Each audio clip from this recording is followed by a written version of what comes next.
Hello and welcome to Zip News. Ukraine has handed over 10 Russian paratroops in exchange for 63 Ukrainian soldiers who had crossed into Russia during intense fighting. The tension-easing move comes as Russian President Vladimir Putin calls for talks to discuss statehood for eastern Ukraine.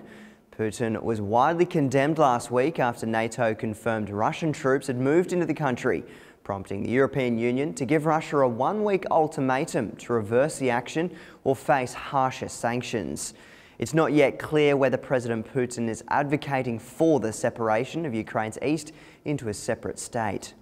US airstrikes have paved the way for Iraqi forces to reach the besieged town of Amerli in northern Iraq, where thousands have been trapped by Islamic State militants. Around 15,000 minority Shia Turkmen had been surrounded by the jihadists for over 2 months before the Iraqi army and volunteer militia entered the town on Sunday. 15 Islamic State fighters are believed to have been captured in what's being described as the biggest military operation since the terrorist group began making major territorial gains in June. Senegal has become the 5th West African nation to contract Ebola after Nigeria, Guinea, Sierra Leone and Liberia.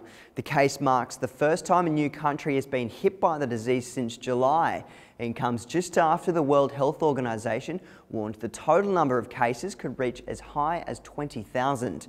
Meanwhile, scientists have announced the first human trials of a potential vaccine would begin next week. The ZMapp vaccine, made by GlaxoSmithKline and the US government, has been proven effective on 18 monkeys who were cured of the virus.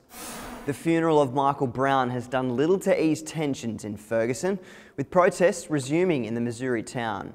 Brown was laid to rest last week and some believe the burial would mark the end of 3 weeks of unrest. However, hundreds of marchers took to the streets on Saturday, protesting police killings, brutality, profiling and cover-ups. The investigation into the death of Michael Brown is continuing, with both the FBI and the Ferguson Police Department involved. A 5-year-old boy with a brain tumour who was taken from a hospital without doctor's consent has been located in Spain. The parents of Ashlyn King have been arrested after driving him away from a Southampton hospital in southern England on Thursday. Local police had issued a European arrest warrant for the pair, and Interpol had launched a missing persons alert before they were tracked down in a hotel in southern Spain. Ashlyn remains in a hospital while his condition continues to be assessed. As faith in the emergency services in the United States wavers, a few firefighters and EMTs in the Texas city of Baytown have put a new meaning to the motto, "To protect and serve." 65-year-old John McCormick suffered a heart attack while mowing his lawn and was rushed to a local hospital. After saving his life, the team returned to finish mowing his lawn.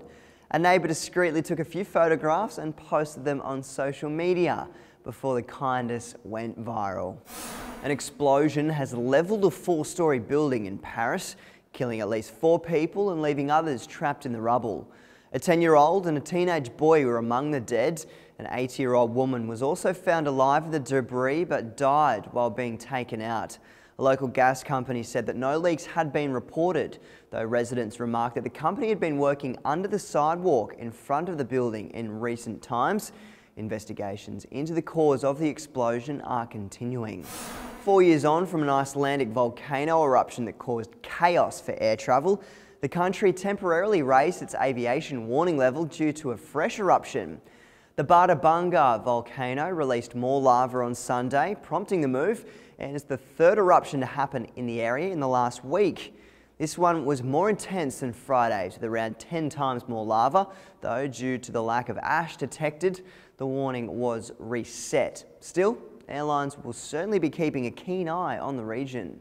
Saturday morning cartoons are the cornerstone of any childhood, and a 10-year-old Chinese boy certainly takes them very seriously. A construction worker was installing lighting on the outside of a high-rise building before the boy decided he was making too much noise and decided to cut his safety rope. The worker had to hold onto the rope for over 40 minutes until help arrived and rescued him. The father of the boy apologised and compensated the worker with a new safety rope. Microsoft has announced that the end of MSN Messenger is nigh. At its peak, the instant messaging service is one of the most popular in the world, averaging over 330 million users each month. However, after the acquisition of Skype, Microsoft decided to phase out the service, with the process beginning in April last year. The company has now decided on a final date, with China to see it switched off on October 31st. Current users will be incentivised with a $2 credit to switch to Skype. That's it from us here at Zip News. Thanks for watching us. We'll see you next time.